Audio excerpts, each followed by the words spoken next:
Oniomania ni uburwayi bwo mu mutwe butuma umuntu asesagura amafaranga, akenshi akagura n'ibintu bitari ngombwa cyangwa isa ibyo adakeneye.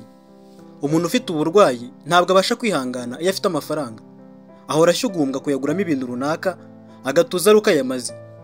Urubuga rwa International Journal of Mental Health and Addiction rwasohoye ubushakashatsi bwakozwe muri Kamena umwaka wa 2014 na Sang Hing John afatanyije na Yung Jung Choi, abahanga mu kwita ku bantu babaswe n'ibintu runaka.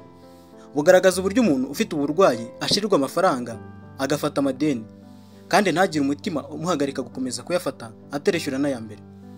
Urubuga rwa Fashion Discounts narwo ruvuga ko ubushakashatsi bwakozwe umwaka wa 2022 n'ikigo cyo mu Bwongereza cya UK Rehab gikora ubushakashatsi no kwita ku babaswe n'ibiyobyabwenge cyangwa ibindi bintu, bugaragaza ko abaturage bo mu Bwongereza bari hagati y'8 na 16% bari barwaye indwara ya Oniomania mu mwaka wa 2022. Bugaragaza kandi ko Abanyamerika 43 n'igice muri uwo mwaka bicuzaga ibintu baguze bitari ngombwa, naho 3% by'abaturage b'i Burayi bakuze bibasiwe n'indwara ya Oniomania.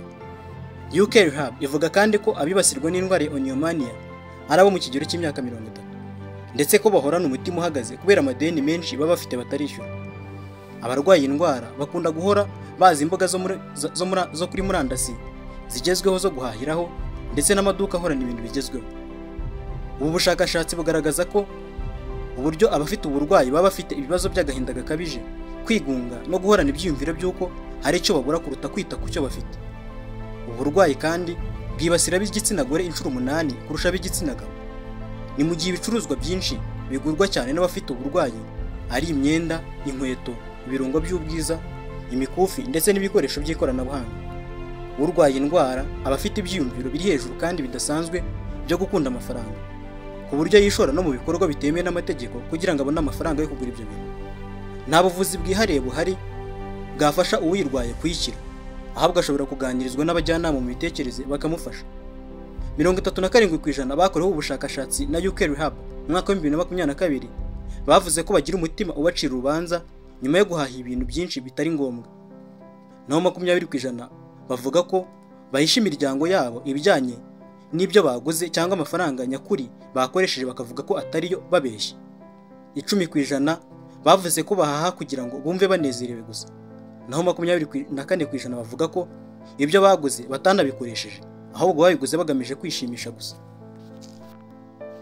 Hari ibintu 6 byagaragajwe n'abashakashatsi byagufasha kwirinda no gukira indwara ya Oniomania itera gusesagura amafaranga.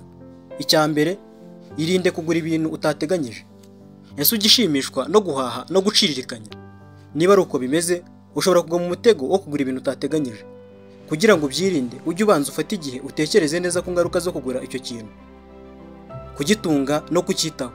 Gerageza gutuza wibuke ibintu wigeze kugura utabiteganyije bigatuma wicuza. Noneho fata akanya ko kubitekerezaho mbere yo gufata umwanzuro wo kugura ikindi kintu. Icya kabiri, jya wirinda guhaha ugamije kwibagiza ibibazo. Guhaha bishobora gutuma umara igihe gito wibagiwe ibibazo wari ufite, ariko iyo ibyo bibazo bigarutse bigarukana imbaraga nyinshi zituma wongera kugira icyifuzo cyo guhaha. Aho kujya guhaha ugamije kwibagiza ibibazo, jya ushaka inshuti ziguhumurize cyangwa ukore ka siporo, urugero nko kugenda n'amaguru. Icya gatatu, jya wirinda guhaha ugamije kwishimisha gusa. Kujya guhahira mu maduka manini acuruza ibintu bihenze cyane byahindutse uburyo bwo kwirangaza. Nubwo ushobora kujya mu isoko cyangwa ukareba ibicuruzwa kuri internet ugamije kwishimisha, ibyinshi mu byo ubona biba bigamije kugushishikariza kuba wagira icyo ugura. Jya ujya guhaha ari uko hari ikintu wateganyije kugura kandi aba ari cyo ugura cyonyine, we kugura ibindi. Icya kane, hitamo inshuti neza. Imibereho y'inshuti zawe n'ibiganiro mukunda kugirana bigira uruhare rukomeye mu byifuzo byawe. Niba usesagura amafaranga mu gihe uri kumwe n'inshuti zawe, jya uhitamo inshuti zidakunda gusesagura amafaranga. Icya gatanu, jya ukoresha neza ikarita ikoreshwa mu guhaha. Gukoresha iyo karita bituma uhaha ibintu utitaye ku ngaruka bizakugiraho. Jya wishyura buri kwezi amafaranga wakoresheje kuri iyo karita. Jya umenya amafaranga baguca ku ikarita ukoresha n'inyungu bakungukamo, maze ugereranye nayo baguca ahandi, bityo uhitemo aho baguca make. Ujya wirinda amakarita yo mu rwego rwo hejuru atuma baguca amafaranga menshi kandi ibyo bakwemerera utabikeneye. Aho guhaha ibintu bihenze ukoresheje iyo karita, jya uzigama amafaranga maze ubigure uhita wishyura. Icya nyuma, jya umenya uko ureshya.